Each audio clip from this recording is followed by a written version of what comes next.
White colonizers didn't like sharing things, and they knew the quickest route to gentrification was to completely submerge cities underwater. So we're going to discuss the 6 Black towns that have been buried because Black History Month is important. And I am late because my children keep bringing home the plagues, and no one is more sorry about that than I am. So by the late 1800s, there were many Black towns that were thriving. It was still tough post-emancipation, but they were coming together, they were bonding and creating these flourishing communities. Amber Ruffin covers this phenomenon of the disappearing Black towns. Today, we're going to talk about one of the most well-known spots, but probably not the well-known history of Oscarville, which was built in Forsyth County, Georgia, under what is now known as Lake Lanier. Oscarville was born out of the post-Reconstruction era. Not all of the residents were Black, but most of them were. And by 1910, there were 1,100 Black residents living there. 58 of them were landowners.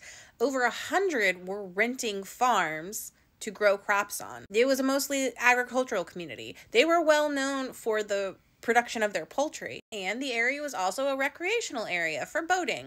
And as was the case back then, all it took was for a group of white people to accuse a group of Black people, and an angry mob ensued, and the town was burned down. Thousands of people fled in fear for their lives because their entire livelihood had just been burned down to the ground. In the 1950s, roughly 40-ish years after the white people pushed the Black residents out of Forsyth County, out of their small community of Oscarville, the Army Corps of Engineers built Lake Lanier, which resulted after a dam was built, and it's like a whole process involving hydroelectricity that I'm not going to get into today. Whatever wasn't burned in 1912 in Oscarville was eventually flooded over, so remnants of the town still exist today under Lake Lanier, and that is why I would never willingly go swimming in Lake Lanier.